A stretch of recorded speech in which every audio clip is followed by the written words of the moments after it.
ਵਾਹਿਗੁਰੂ ਜੀ ਕਾ ਖਾਲਸਾ ਵਾਹਿਗੁਰੂ ਜੀ ਕੀ ਫਤਿਹ। ਧੰਨ ਧੰਨ ਸਤਿਗੁਰੂ ਸ੍ਰੀ ਗੁਰੂ ਨਾਨਕ ਦੇਵ ਮਹਾਰਾਜ ਜੀ। ਚੱਲ ਰਹੀ ਲੜੀਵਾਰ ਕਥਾ ਵਿਚਾਰ ਆਸਾ ਜੀ ਦੀ ਵਾਰ ਦੇ ਰਾਹੀਂ ਸਤਿਗੁਰੂ ਕਿਰਪਾ ਕਰ ਰਹੇ ਹਨ।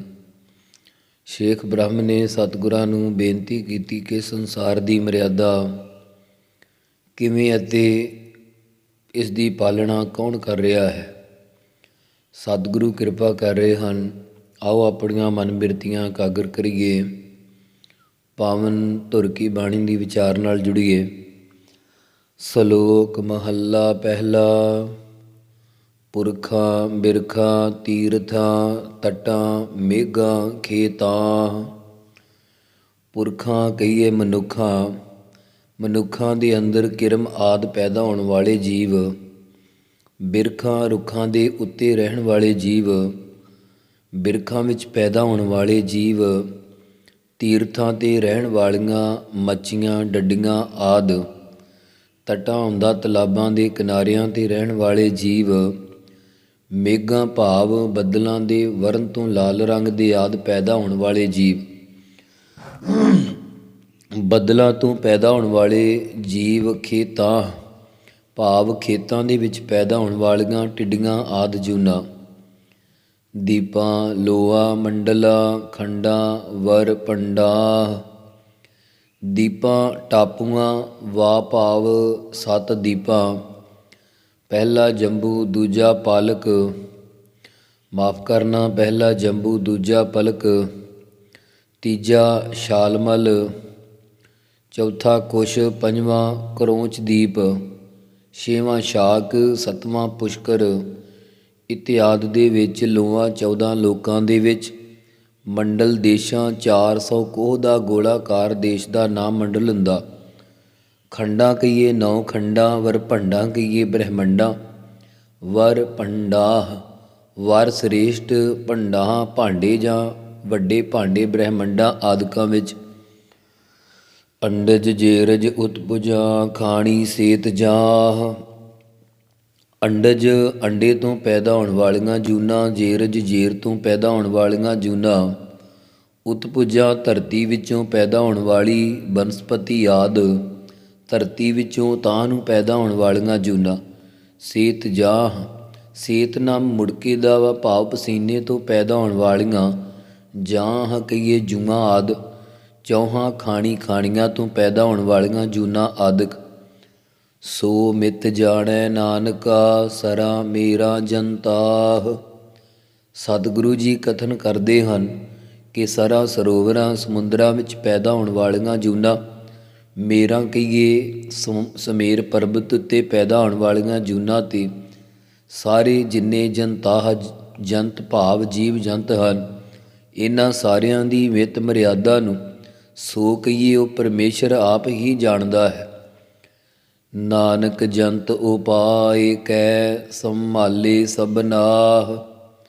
ਸਤਿਗੁਰੂ ਜੀ ਕਥਨ ਕਰ ਰਹੇ ਹਨ ਕਿ ਇਹਨਾਂ ਜੀਵਾਂ ਨੂੰ ਉਪਾਏ ਕਹੀਏ ਪੈਦਾ ਕਰਕੇ ਫਿਰ ਸਭਨਾਹ ਸਾਰਿਆਂ ਦੀ ਪਾਲਣਾ ਪੋਸ਼ਣਾ ਦੀ ਸੰਭਾਲੇ ਸੰਭਾਲ ਆਪ ਰੱਖਦਾ ਹੈ।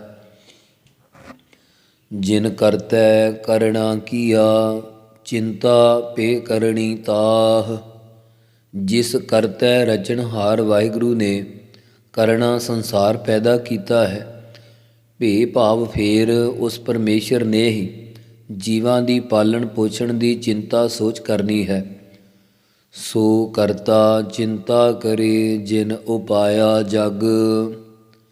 ਜਿਸ ਵਾਹਿਗੁਰੂ ਨੇ ਸੰਸਾਰ ਉਪਾਇਆ ਪੈਦਾ ਕੀਤਾ ਹੈ, ਉਹੀ ਕਰਤਾ ਰਚਨਹਾਰ ਪਰਮੇਸ਼ਰ ਵਾਹਿਗੁਰੂ ਪਿੱਛੇ ਪਾਲਣ ਪੋਸ਼ਣ ਦਾ ਚਿੰਤਨ ਫਿਕਰ ਕਰਦਾ ਸੀ ਅਤੇ ਉਹੀ ਪਰਮੇਸ਼ਰ ਸਾਰਿਆਂ ਨੂੰ ਪਾਲਣ ਦੀ ਅੱਗੇ ਚਿੰਤਾ ਕਰੇਗਾ। ਤਿਸ ਜੋ ਹਾਰੀ ਸੋ ਅਸਤ ਤਿਸ, ਤਿਸ ਦੀ ਬਾਣ ਅਭਗ।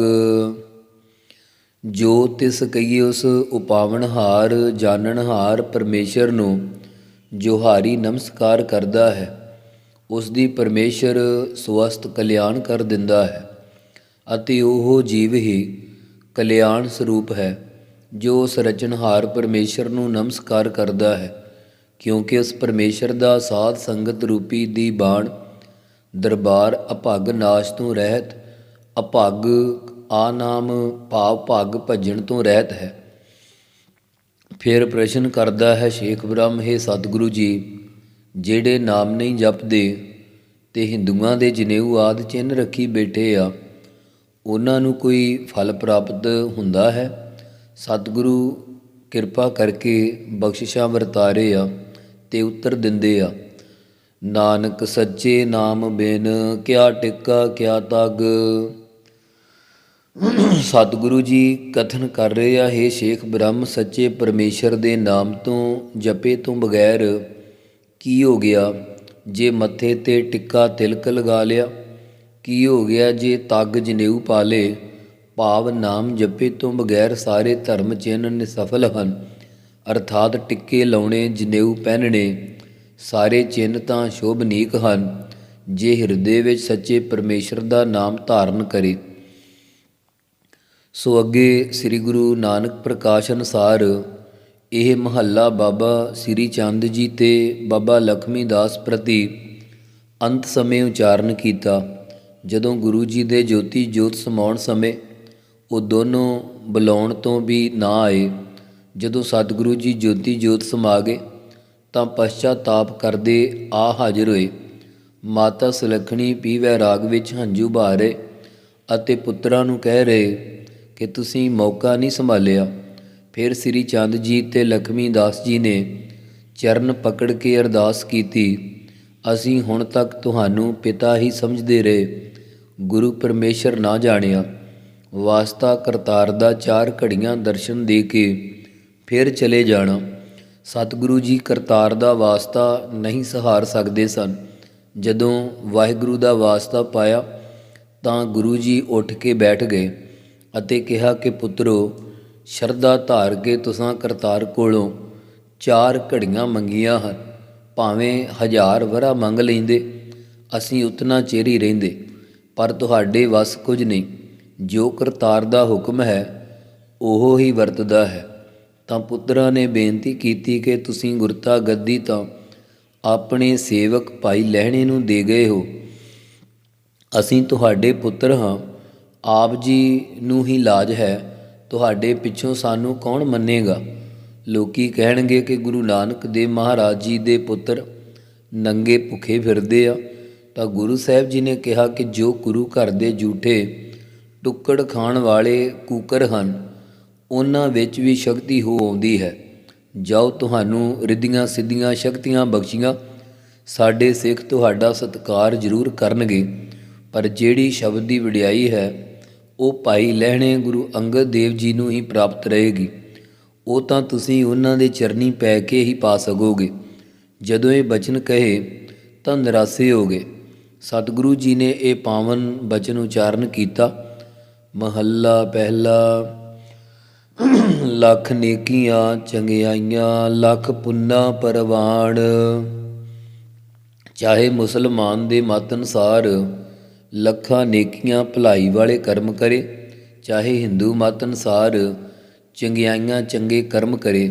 ਲੱਖਾਂ ਨੇਕੀਆਂ ਕਰਕੇ ਚੰਗਿਆਈਆਂ ਪਾਉਣਾ ਕਰੇ ਤੇ ਚਾਹੇ ਦੁਨੀਆ ਵਿੱਚ ਲੱਖਾਂ ਪੁੰਨਾ ਸ਼ੁਭ ਕਰਮਾਂ ਨੂੰ ਕਰਕੇ ਪ੍ਰਮਾਣਿਕ ਹੋ ਜਾਵੇ। ਲੱਖ ਤਪ ਉੱਪਰ ਤੀਰਥਾਂ ਸਹਿਜ ਜੋਗ ਬੇਬਾਣ, ਤੀਰਥਾਂ ਉੱਤੇ ਜਾ ਕੇ ਲੱਖਾਂ ਤਰ੍ਹਾਂ ਦੇ ਤਪ ਕਰ ਲਵੇ, ਸ਼ਾਂਤੀ ਪੂਰਵਕ ਜੋਗ ਨੂੰ ਬੇਬਾਨ ਉਜਾੜਾ ਬੀਆਬਾਨ ਜੰਗਲਾਂ ਵਿੱਚ ਰਹਿ ਕਰਕੇ ਕਮਾਉਣਾ ਕਰੇ ਤੇ ਸਹਿਜ ਅਵਸਥਾ ਵਿੱਚ ਬਿਰਤੀ ਨੂੰ ਜੋੜ ਕੇ ਬੇਬਾਨ ਕਹੀਏ ਬੀਆਬਾਨ ਜੰਗਲਾਂ ਵਿੱਚ ਰਹਿਣਾ ਕਰੇ। ਲੱਖ ਸੂਰਤਨ ਸੰਗਰਾਮ ਰਣ ਮਹਿ ਛੁਟੈ ਪਰਾਣ, ਜਾਂ ਭਾਵੇਂ ਲੱਖਾਂ ਪ੍ਰਕਾਰ ਦੀ ਸੂਰਤਨ ਸੂਰਮਤਾਈ ਦੇ ਸਹਿਤ ਸੰਗਰਾਮ ਯੁੱਧ ਕਰਦਿਆਂ ਹੀ ਰਣ ਯੁੱਧ ਦੇ ਮੈਦਾਨ ਵਿੱਚ ਹੀ ਪ੍ਰਾਣ ਸਵਾਸ ਛੁੱਟ ਜਾਣ। ਲੱਖ ਸੁਰਤੀ ਲੱਖ ਗਿਆਨ ਧਿਆਨ ਪੜ੍ਹੀਐ ਪਾਠ ਪੁਰਾਣ, ਭਾਵੇਂ ਵੇਦ ਦੀਆਂ ਲੱਖ ਸੁਰਤੀਆਂ ਪੜ੍ਹ ਲਵੇ, ਭਾਵੇਂ ਲੱਖਾਂ ਸ਼ਾਂਖ ਦੇ ਗਿਆਨ ਜਾਣ ਲਵੇ, ਭਾਵੇਂ ਪਤੰਜਲੀਆਂ ਦੇ ਧਿਆਨ ਧਰਨੇ ਜਾਣ ਲਵੇ ਅਤੇ 18 ਪੁਰਾਣ ਦੇ ਪਾਠ ਪੜ੍ਹ ਲਵੇ। ਜਿਨ ਕਰਤੈ ਕਰਣਾ ਕੀਆ, ਲਿਖਿਆ ਆਵਣ ਜਾਣ। ਜਿਸ ਕਰਤੈ ਕਹੀਏ ਕਰਤਾ ਪੁਰਖ ਨੇ ਸੰਸਾਰ ਪੈਦਾ ਕੀਤਾ ਹੈ, ਉਸੇ ਪਰਮੇਸ਼ਰ ਨੇ ਸਭਨਾਂ ਦੇ ਮਸਤਕ 'ਤੇ ਆਵਣ ਜਾਣ ਭਾਵ ਆਉਣਾ ਜਾਣਾ ਜੰਮਣ ਮਰਨ ਲਿਖਿਆ ਹੈ। ਨਾਨਕ ਮਤੀ ਮਿਥਿਆ ਕਰਮ ਸੱਚਾ ਨੀਸਾਨ। ਸਤਿਗੁਰੂ ਜੀ ਕਥਨ ਕਰਦੇ ਹਨ ਕਿ ਪੂਰਬੋਕਤ ਸਾਰੀਆਂ ਮੱਤਾਂ ਬੁੱਧੀਆਂ ਝੂਠੀਆਂ ਭਾਵ ਨਿਸਫਲ ਹਨ। ਜੋ ਨਿਸ਼ਕਾਮ ਕਰਮ ਕਰਨੇ ਹਨ, ਇਹ ਸੱਚੇ ਪਰਮੇਸ਼ਰ ਦਾ ਨੀਸਾਨ ਕਹੀਏ ਲੇਖ ਹੈ। ਜਿਹੜਾ ਸੱਚੇ ਪਰਮੇਸ਼ਰ ਦੇ ਨਾਮ ਦਾ ਲੇਖ ਹਿਰਦੇ ਰੂਪੀ ਕਾਗਜ਼ ਦੇ ਉੱਤੇ ਪ੍ਰੇਮ ਦੀ ਕਲਮ ਦੇ ਨਾਲ ਚਿੱਤ ਨੂੰ ਲਿਖਾਰੀ ਬਣਾ ਕੇ ਲਿਖਣਾ ਹੈ, ਇਹੋ ਹੀ ਇੱਕ ਜੰਮਣ ਮਰਨ ਦੀ ਨਿਵਰਤੀ ਦਾ ਸੱਚਾ ਪਰਵਾਨਾ ਹੈ। ਪੌੜੀ। ਸੱਚਾ ਸਾਹਿਬ ਏਕ ਤੂੰ, ਜਿਨ ਸੱਚੋ ਸੱਚ ਵਰਤਾਇਆ। ਹੇ ਸ਼ੇਖ ਬ੍ਰਹਮ, ਤੂੰ ਨਿਸ਼ਚੇ ਕਰ ਇੱਕੋ ਹੀ ਸੱਚਾ ਸਾਹਿਬ ਮਾਲਕ ਪਰਮੇਸ਼ਰ ਹੈ, ਜਿਸ ਨੇ ਸਤਯੁਗ ਵਿੱਚ ਵੀ, ਤ੍ਰੇਤੇ ਵਿੱਚ ਵੀ, ਦੁਆਪਰ ਵਿੱਚ ਵੀ ਤੇ ਹੁਣ ਕਲਯੁਗ ਵਿੱਚ ਵੀ ਸੱਚ ਹੀ ਸੱਚ ਵਰਤਾਉਣਾ ਕੀਤਾ ਹੈ। ਜਿਸ ਨੇ ਗੁਰਾਂ ਦੇ ਉਪਦੇਸ਼ ਦੁਆਰਾ ਸੱਚੇ ਨਾਮ ਨੂੰ ਨਿਸ਼ਚੇ ਕੀਤਾ ਹੈ, ਉਸ ਨੇ ਪਰਮੇਸ਼ਰ ਦੇ ਸੱਚ ਨੂੰ ਵਰਤਾਉਣਾ ਜਾਣਿਆ ਹੈ। ਜਿਸ ਤੂੰ ਦੇਹ ਤਿਸ ਮਿਲੈ ਸੱਚ, ਤਾ ਤਿਨੀ ਸੱਚ ਕਮਾਇਆ। ਹੇ ਵਾਹਿਗੁਰੂ, ਜਿਸ ਨੂੰ ਤੂੰ ਸੱਚਾ ਨਾਮ ਦਿੰਦਾ ਹੈ, ਉਸ ਨੂੰ ਹੀ ਸੱਚਾ ਨਾਮ ਮਿਲਦਾ, ਤਦ ਹੀ ਉਸ ਨੇ ਸੱਚੇ ਨਾਮ ਨੂੰ ਕਮਾਉਣਾ ਕੀਤਾ ਹੈ। ਸਤਿਗੁਰ ਮਿਲਿਆ ਸੱਚ ਪਾਇਆ, ਜਿਨ ਕੈ ਹਿਰਦੈ ਸੱਚ ਵਸਾਇਆ। ਜਿਨ੍ਹਾਂ ਦੇ ਹਿਰਦੇ ਚਿੱਤ ਵਿੱਚ ਗੁਰਾਂ ਨੇ ਪਰਮੇਸ਼ਰ ਦਾ ਨਾਮ ਵਸਾ ਦਿੱਤਾ ਹੈ, ਉਹਨਾਂ ਨੇ ਇਹ ਸੱਚ ਨਾਮ ਸੱਚੇ ਗੁਰਾਂ ਦੇ ਮਿਲਾਪ ਨਾਲ ਹੀ ਪ੍ਰਾਪਤ ਕੀਤਾ ਹੈ। ਮੂਰਖ ਸੱਚ ਨ ਜਾਣਨੀ, ਮਨ ਮੁਖੀ ਜਨਮ ਗਵਾਇਆ। ਪਰ ਮੂਰਖ ਬੇਸਮਝ ਪੁਰਸ਼ ਸੱਚੇ ਵਾਹਿਗੁਰੂ ਨੂੰ ਉੱਕਾ ਹੀ ਨਹੀਂ ਜਾਣਦੇ। ਮਨਮੁੱਖਾਂ ਨੇ ਆਪਣੇ ਮਨੁੱਖਾ ਜਨਮ ਨੂੰ ਵਿਕਾਰਾਂ ਵਿੱਚ ਲਾ ਕੇ ਨਿਸਫਲ ਹੀ ਗਵਾ ਲਿਆ, ਖੋ ਲਿਆ ਹੈ। ਵਿੱਚ ਦੁਨੀਆ ਕਾਹੇ ਆਇਆ। ਐਸੇ ਮਨਮੁਖ ਪੁਰਖ ਦੁਨੀਆ ਸੰਸਾਰ ਵਿੱਚ ਅੰਦਰ ਭਾਵ ਕਿਸ ਵਾਸਤੇ ਆਏ ਸਨ, ਜੇਕਰ ਮਨੁੱਖਾ ਜਨਮ ਪਾ ਕੇ ਵਾਹਿਗੁਰੂ ਦੀ ਪ੍ਰਾਪਤੀ ਹੀ ਨਹੀਂ ਕਰਨੀ ਸੀ। ਸ਼ਲੋਕ ਮਹੱਲਾ ਪਹਿਲਾ। ਸੋ ਇਸ ਸ਼ਬਦ ਦੀਆਂ ਸੰਪਰਦਾਈ ਦੋ ਉਥਾਨਕਾਂ ਮੰਨੀਆਂ ਹਨ। ਇੱਕ ਸ਼ੇਖ ਬ੍ਰਹਮ ਦੇ ਨਾਲ ਚਰਚਾ ਤੇ ਦੂਸਰੀ ਪੰਡਤ ਦੇ ਪ੍ਰਥਾਏ ਹੈ। ਜਾਪਦਾ ਹੈ ਕਿ ਸ਼ਲੋਕ ਸ਼ੇਖ ਬ੍ਰਹਮ ਪ੍ਰਥਾਏ ਉਚਾਰਨ ਕੀਤਾ ਸੀ ਜਿਵੇਂ ਬਾਕੀ ਦੇ ਸ਼ਲੋਕ ਹਨ, ਤੇ ਫਿਰ ਉਚਾਰਨ ਕੀਤੇ ਇਸੇ ਸ਼ਲੋਕ ਦੁਆਰਾ ਪੰਡਤ ਨੂੰ ਉਪਦੇਸ਼ ਬਖਸ਼ਿਸ਼ ਕੀਤਾ ਹੈ, ਜਿਸ ਕਰਕੇ ਸੰਪਰਦਾਇ ਵਿੱਚ ਦੋ ਉਥਾਨਕਾਂ ਪ੍ਰਚਲਿਤ ਹਨ। ਜਦੋਂ ਸ੍ਰੀ ਗੁਰੂ ਨਾਨਕ ਦੇਵ ਮਹਾਰਾਜ ਜੀ ਕਸ਼ਮੀਰ ਗਏ ਸਨ, ਜਿੱਥੇ ਅੱਜ ਕੱਲ੍ਹ ਗੁਰਦੁਆਰਾ ਮਟਨ ਸਾਹਿਬ ਬਣਿਆ ਹੋਇਆ, ਉਸ ਅਸਥਾਨ 'ਤੇ ਸ੍ਰੀ ਗੁਰੂ ਨਾਨਕ ਦੇਵ ਜੀ ਬੈਠੇ ਸਨ। ਇੱਕ ਪੰਡਤ ਜੋ ਬੜਾ ਵਿਦਵਾਨ ਸੀ, ਜਿਸ ਨੇ ਅਨੇਕਾਂ ਬ੍ਰਾਹਮਣਾਂ ਨੂੰ ਜਿੱਤ ਕੇ ਉਹਨਾਂ ਦੇ ਗ੍ਰੰਥ ਖੋਹ ਕੇ ਊਠਾਂ ਦੇ ਕਾਫਲੇ ਲੱਦੇ ਹੋਏ ਸਨ। ਉਸ ਦੇ ਕੋਲ ਗ੍ਰੰਥ ਤਾਂ ਬਹੁਤ ਸਨ, ਪਰੰਤੂ ਉਸ ਦਾ ਹਿਰਦਾ ਮਾਇਆ ਵਿੱਚ ਖਚਿਤ ਹੋਇਆ ਸੀ। ਜਿਸ ਵੇਲੇ ਗੁਰੂ ਨਾਨਕ ਸਾਹਿਬ ਜੀ ਦੇ ਦਰਸ਼ਨ ਕੀਤੇ ਤਾਂ ਵਿਦਿਆ ਦਾ ਹੰਕਾਰ ਦੂਰ ਹੋ ਗਿਆ। ਸਤਿਗੁਰਾਂ ਨੂੰ ਨਮਸਕਾਰ ਕਰਕੇ ਕਹਿਣ ਲੱਗਾ ਕਿ ਸਤਿਗੁਰੂ ਜੀ, ਮੈਂ ਗੁਰੂ ਕਿਸ ਨੂੰ ਧਾਰਨ ਕਰਾਂ, ਜਿਸ ਨੂੰ ਗੁਰੂ ਧਾਰਨ ਕਰਕੇ ਮੇਰੇ ਹਿਰਦੇ ਵਿੱਚ ਸ਼ਾਂਤੀ ਆ ਜਾਵੇ। ਤਾਂ ਸ੍ਰੀ ਗੁਰੂ ਨਾਨਕ ਦੇਵ ਮਹਾਰਾਜ ਜੀ ਕਹਿਣ ਲੱਗੇ, ਜੇ ਤੈਨੂੰ ਗੁਰੂ ਧਾਰਨ ਭਾਵ ਉਪਦੇਸ਼ ਲੈਣ ਦੀ ਇੱਛਾ ਹੈ ਤਾਂ ਤੂੰ ਉਸ ਸਾਹਮਣੇ ਵਾਲੀ ਪਹਾੜੀ 'ਤੇ ਚਲਾ ਜਾ। ਉੱਥੇ 3 ਸੰਤ ਬੈਠੇ ਹਨ, ਉਹ ਤੈਨੂੰ ਦੱਸਣਗੇ ਕਿ ਕਿਸ ਨੂੰ ਗੁਰੂ ਧਾਰਨ ਕਰਨਾ ਹੈ। ਗੁਰੂ ਜੀ ਦਾ ਹੁਕਮ ਮੰਨ ਕੇ ਉਸ ਪਹਾੜੀ 'ਤੇ ਪਹੁੰਚ ਗਿਆ। ਉੱਥੇ ਜਾ ਕੇ ਕੀ ਵੇਖਿਆ, 3 ਮਹਾਤਮਾ ਬੈਠੇ ਹਨ, ਬ੍ਰਹਮਾ, ਵਿਸ਼ਨੂੰ, ਸ਼ਿਵ ਜੀ। ਇਹਨਾਂ ਤਿੰਨਾਂ ਨੇ ਮਹਾਤਮਾ ਦਾ ਰੂਪ ਧਾਰਨ ਕੀਤਾ ਹੋਇਆ ਸੀ, ਜੋ ਗੁਰੂ ਨਾਨਕ ਸਾਹਿਬ ਜੀ ਦੇ ਦਰਸ਼ਨ ਕਰਨ ਆਏ ਸੀ। ਇਸ ਬ੍ਰਹਮਦਾਸ ਪੰਡਤ ਨੇ ਮਹਾਤਮਾ ਜਾਣ ਕੇ ਮੱਥਾ ਟੇਕ ਕੇ ਬੇਨਤੀ ਕੀਤੀ ਕਿ ਮੈਂ ਗੁਰੂ ਕਿਸ ਨੂੰ ਧਾਰਨ ਕਰਾਂ। ਤਾਂ ਮਹਾਤਮਾ ਕਹਿਣ ਲੱਗੇ ਕਿ ਤੇਰਾ ਗੁਰੂ ਉਸ ਮੰਦਰ ਵਿੱਚ ਬੈਠਾ ਹੈ। ਇਹ ਗੱਲ ਸੁਣ ਕੇ ਪੰਡਤ ਅੱਗੇ ਤੁਰ ਪਿਆ ਤੇ ਮੰਦਰ ਵਿੱਚ ਪਹੁੰਚ ਗਿਆ।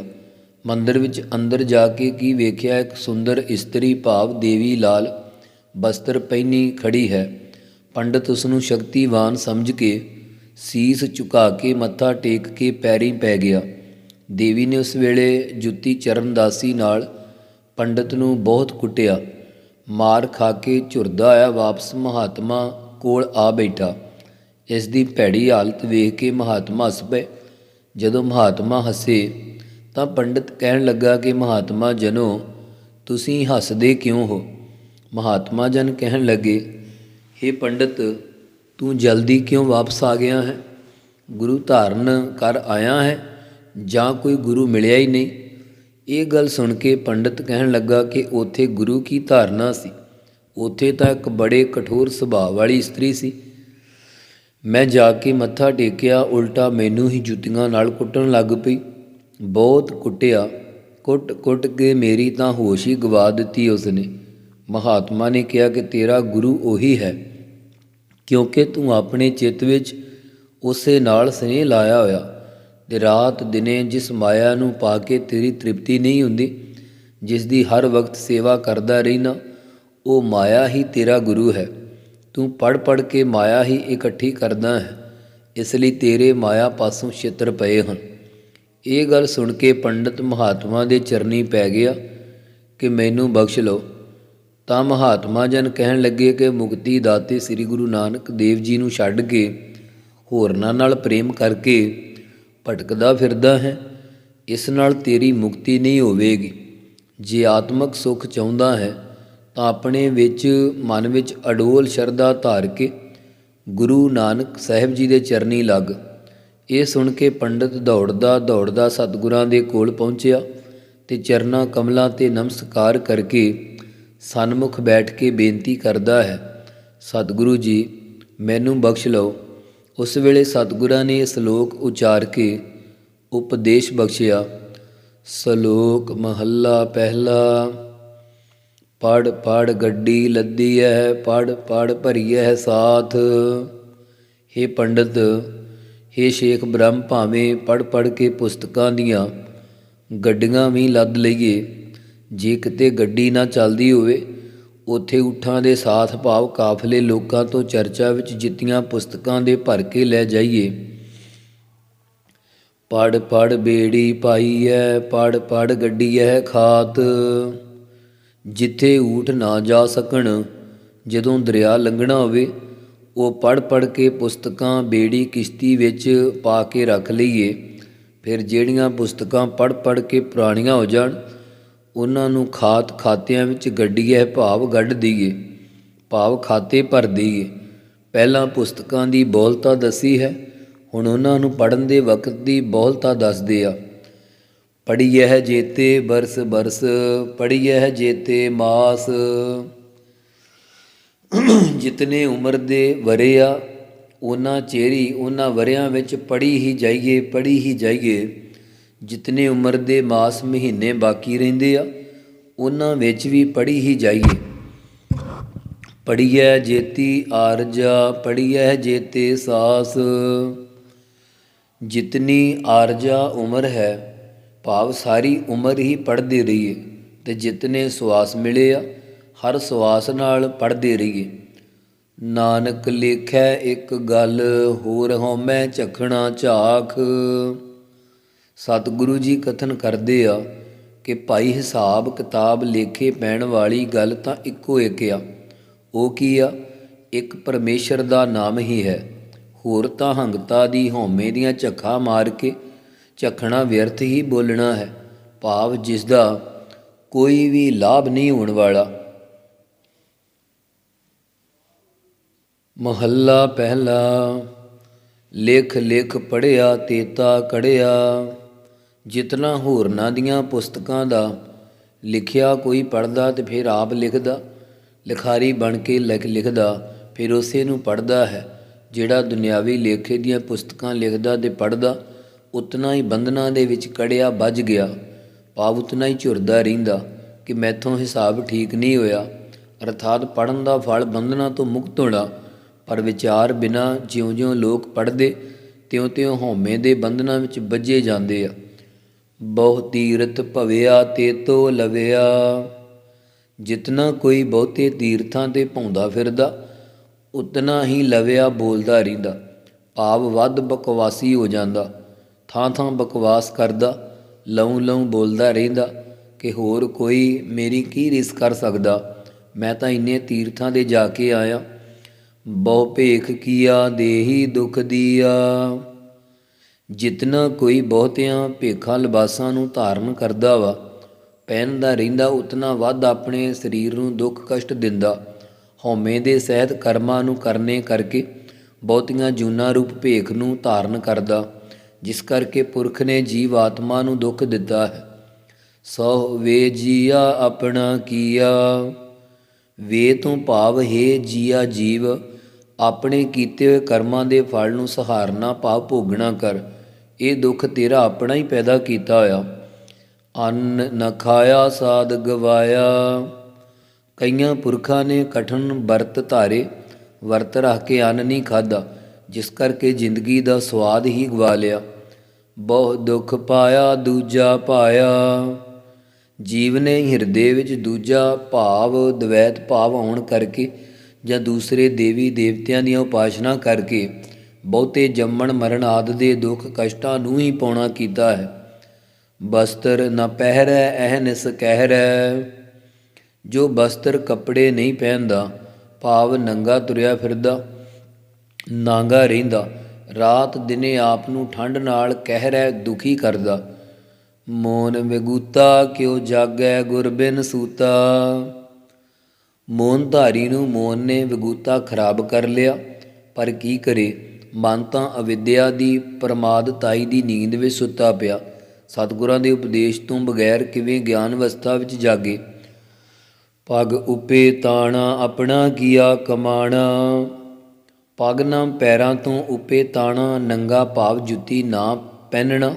ਪਗ ਉਪੇ ਤਾਣਾ, ਪੈਰ ਉੱਪਰ ਨੂੰ ਤਾਣ ਕੇ ਕਪਾਲੀ ਆਸਣ ਲਾ ਕੇ ਪੁੱਠਾ ਲਮਕ ਪਵੇ, ਇਹ ਆਪ ਦਾ ਕੀਤਾ ਹੋਇਆ ਕਰਮ ਫਲ ਕਮਾਉਂਦਾ। ਅਲ ਮਲ ਖਾਈ ਸਿਰ ਛਾਈ ਪਾਈ।